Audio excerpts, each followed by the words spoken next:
Today we will discuss about the conditions for constructive and destructive interference. Conditions for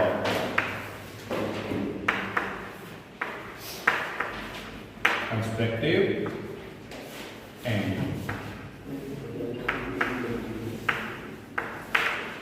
destructive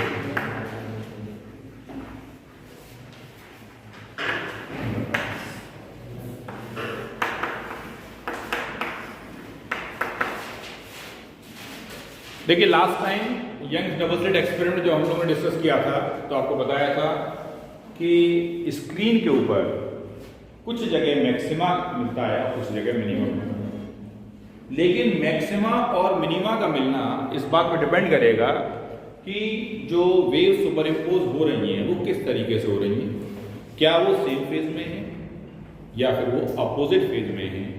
अगर वो same phase में superimpose होती हैं तो हम कहते हैं कि we have the constructive interference, we have the points of maxima. और अगर वो अपोजिट फेज में सुपर इम्पोज होती हैं तो हम कहेंगे डिस्ट्रक्टिव इंटरफेरेंस या फिर मिनिमा। तो ग्राफिकली हम लोगों ने इस चीज को समझने की कोशिश की थी बाय मींस ऑफ कर्व्स। आपने देखा था कि जहां पर इंटेंसिटी एम्पलीट्यूड बढ़ गया वहां पर इंटेंसिटी भी बड़ी होगी, क्योंकि इंटेंसिटी डायरेक्टली प्रोपोर्शनल होती है स्क्वायर ऑफ एम्पलीट्यूड के लिए। और अपोजिट फेज में जब वेव्स थी तो वहां पे एम्पलीट्यूड घट गया तो इसका मतलब इंटेंसिटी भी घटी होगी। और एग्जैक्टली दोनों एम्पलीट्यूड्स एक से हों जो अपोजिट फेज में वेव्स हैं तो इंटेंसिटी एग्जैक्टली जीरो हो जाती है। इसका मतलब है कि वो पॉइंट हमें मिनिमा के मिलते हैं। आज हम मैथमेटिकली इस चीज को देखेंगे कि point of maxima, point of minima आखिर हमें किस जगह पे मिलेंगे ऑन द स्क्रीन। ठीक है, क्या उनकी कंडीशंस हो सकती हैं and how we can have these points. ठीक है, तो इसके लिए एक छोटा सा फिगर मैं यहां बना रहा हूं आपकी हेल्प के लिए ताकि आपको समझ में आए। ये हमने एक दो स्लिट्स कंसीडर की हैं, S1 और दूसरी S2, और यहां पर आपने एक स्क्रीन बना दिया। वेव मान लीजिए इसके बीच का पॉइंट सपोज कीजिए यहां C है या O है, O वैल्यू इसको, यहां से वेव किसी पॉइंट P पे पहुंच रही है जहां पे हम देखना चाहते हैं कि मैक्सिमा होगा या फिर मिनिमा होगा। तो वेव तो ट्रांसवर्स है भाई, ऑब्वियसली वो ऐसे जा रही होंगी लाइक दिस, और सुपर इम्पोज होने के बाद पॉइंट P पर हमको कोई ना कोई इंटेंसिटी जरूर मिल रही होगी, या तो मिनिमम होगी वो या फिर मैक्सिमम होगी। तो सपोज कीजिए कि यहां से जो निकलने वाली वेव है उसका जो डिस्प्लेसमेंट है उसे हम y1 a sin omega t कहते हैं। Displacement of the wave emerging out from slit S1, ठीक है, and the displacement of the wave emerging from S to B, B sin omega t plus 5, B sin omega t plus 5। यानी हम शुरुआत से एक phase difference लेके चल रहे हैं, क्योंकि जनरल रिलेशन है। अब ये कहाँ फेज डिफरेंस जीरो है या नहीं है ये तो हम बाद में कंडीशन निकाल सकते हैं। ये क्या है, हम ये मान के चल रहे हैं जो पहली वेव S1 से जो निकल रही है वो इस रिलेशन से दी जा रही है, और दूसरी वेव जो S2 से निकल रही है वो इस रिलेशन से दी जा रही है। एक को हमने y1 माना, ठीक है, जिसका एम्पलीट्यूड a है, sin omega t sinusoidal variation है।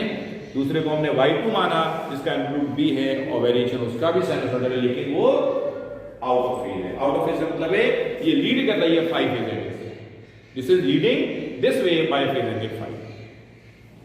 अब ये दोनों वेव जब सुपर इम्पोज होती है तो एक नई वेव हमको यहां मिलती है। सपोज कीजिए वो y, और आपने जो पढ़ा हुआ सुपरपोजिशन प्रिंसिपल उसके हिसाब से ये जो वेव मिलेगी वो y1 plus y2 का वेक्टर सम होगी। ठीक है, ऐसे तो मिलेगी सुपरपोजिशन प्रिंसिपल। ये जो वेव सुपर इम्पोज होती हैं तो रिजल्टिंग वेव जो होगी हमारी that is given by y equals to y1 plus y2। ठीक है, और यहां पे आप फाइनली देखोगे जो रिलेशन हमको मिलेगा y equals to r sin omega T plus theta के फॉर्म में आएगा। ठीक है, ये मैंने लिख दिया पहले, अभी मैं इसको ट्राई करूंगा। सो the waves which are emitting from the source S1 and S2 are these. ठीक है, after superposition what will happen, how we are able to get that wave, उसे हम देखने की कोशिश करते हैं. So let wave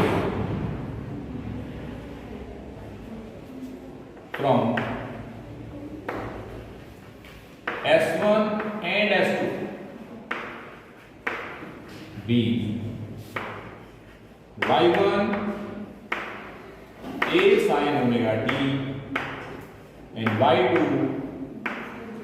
b sin omega t plus, जिसे आप फर्स्ट कह दीजिए, सेकंड. ठीक है,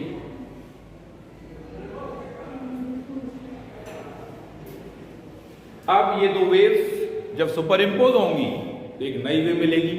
सुपर इंपोज होने के बाद में आप जो रिजल्टिंग वेव लिखते हैं वो लिखते हैं y + y1 + y2. ठीक है, so resulting wave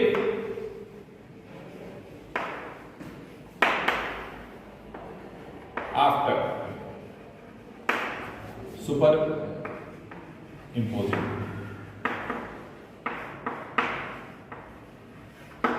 super impose होने के बाद में जो नई वेव मिलेगी, जो रिजल्टेंट वेव मिलेगी, वो हमें कैसे मिलेगी, y = y1 + y2. ठीक है, y = कितना आ गया, y1 + y2. जरा वैल्यू लगा लेते हैं. y1 की वैल्यू कितनी है, a sin omega t plus, vector sum होता है, लेकिन यहां आपको जो वेव्स दे रखी है, जिस फॉर्म में दे रखी है, ये साइनसोइडल वेरिएशन दे रखे हैं, तो उसी फॉर्म में हम इसको लेके चलते हैं. ठीक है, plus b sin omega t plus लिख सकते हैं. इसे फर्दर सॉल्व करने के लिए sin omega t plus five को खोल दीजिए, sin a प्लस b से. ठीक है, you have to open this by using the formula sin a plus b. क्या होता है formula, sin a cos b plus cos a sin b. तो आप इसे लिखेंगे, this is a sin omega t plus b sin a sin omega t cos b cos phi plus cos a cos omega t और sin, ये मिल जाएगा.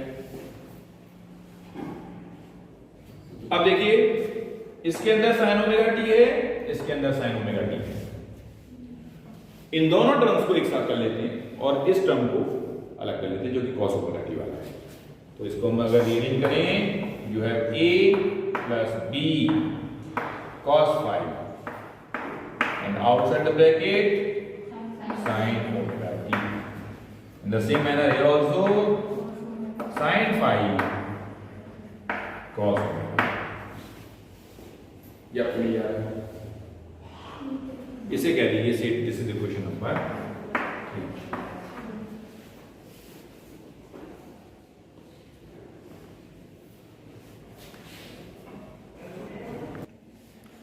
So to solve this further, what we have to do is, इसको y लिखते हैं. देखिए, ये जो part आप देख रहे हैं a + b cos phi, ये कांस्टेंट पार्ट है. फाई एंगल फिक्स्ड होगा, जो भी सुपर इंपोज हो रही है उनके लिए फाई एंगल फिक्स होगा. ए बी ऑलरेडी कांस्टेंट है. ठीक है, तो ये पूरा पार्ट कांस्टेंट है. ऐसे ही यहां पर बी और आना चाहिए. ठीक है, मल्टीप्लाई करोगे तो इसमें मल्टीप्लाई होगा, B cos b sin phi cos omega t. इधर b sin phi भी कांस्टेंट है. तो जो कांस्टेंट दे रखे हैं आपको, इन कांस्टेंट्स को, क्योंकि हमें इसे आगे फर्दर सॉल्व भी करना है, सॉल्व करने के लिए आपको इनको एक नया कांस्टेंट कंसीडर करना पड़ेगा. ठीक है, so let a plus b cos phi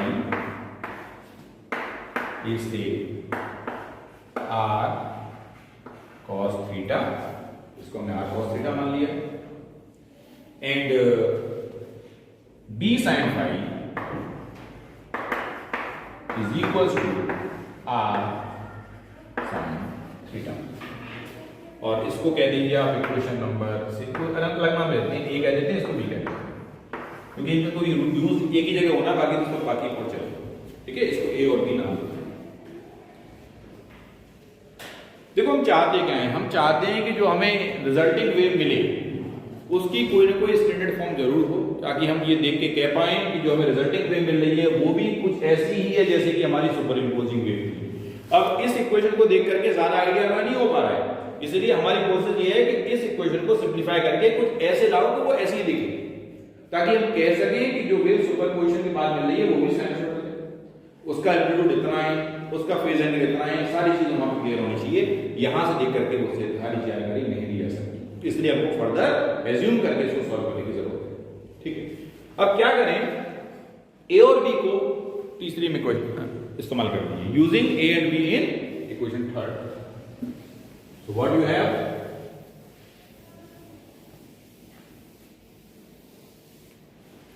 so using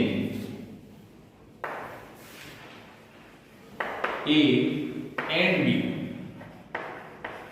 in equation third, देखिए क्या मिलेगा, you have y equals to a plus b cos y के क्या लगा दें, r cos theta, you have r cos theta sin omega t plus b sin phi के क्या लगा दें, r sin theta, r sin theta, you have cos omega t, just take r common, you have sin omega t cos theta cos omega t sin theta, ये मिल जाएगा आपको यहां। ये जरा ध्यान से देखें, sin a cos b plus cos a sin b की फॉर्म दिखाई दे रही है, जिसको हम sin a प्लस b लिख सकते हैं।